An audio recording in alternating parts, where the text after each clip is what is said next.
बऱ्याच लोकांमध्ये ना एक साधं गैरसमज आहे, भीती आहे, की दिवसभरातून त्यांना कधीतरी असं सुई टोचल्यासारखं जर छातीत दुखलं, की त्यांना वाटतं की आता आपल्याला हार्ट अटॅक येतोय. बरेच पेशंट देखील असतात शुगरचे, बीपीचे, ज्यांचं ईसीजी नॉर्मल आहे, 2D इको नॉर्मल आहे, टीएमटी नॉर्मल आहे, ब्लड टेस्ट देखील नॉर्मल आहेत सगळ्या. तरीही गुगलवर पाहून स्वतःला हार्ट अटॅक झाला असं ते समजतात. ठीक आहे, मी तुम्हाला पूर्णपणे दोषी ठरवत नाही. आजूबाजूला जे होतंय, तुमचं वातावरण, तुम्ही कोणाला पाहिलं असेल असं झालं, तर भीती येणं साहजिक आहे.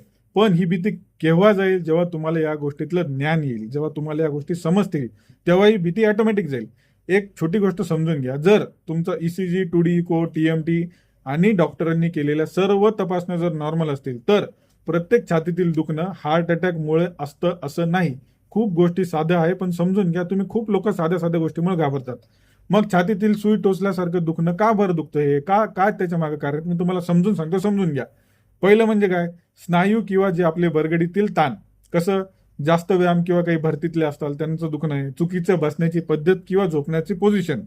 दुसरं म्हणजे काय, अँझायटी किंवा पॅनिक अटॅक. खूप मोठा विषय हा, पण याच्यात आहे ना ताणतणावामुळे शरीरात खूप हार्मोनल चेंजेस होतात. त्यामुळे धडधड होते छातीत, घाम येतोय, श्वास घ्यायला त्रास होतोय, असं तुम्हाला जाणू शकतं. तिसरं म्हणजे काय, ऍसिड रिफ्लक्स.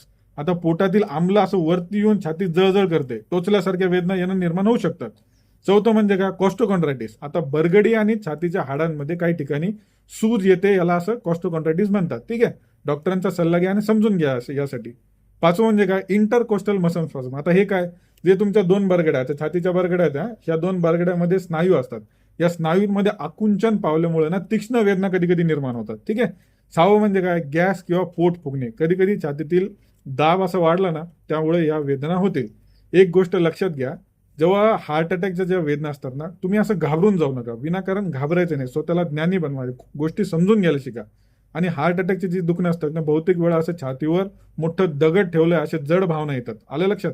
हात, जबडा किंवा पाठीपर्यंत पसरणारे दुखणं असतं हे. आलं लक्षात? घाम, तुम्हाला मळमळ, श्वास लागणे, बसल्या ठिकाणी खूप घाम येतो.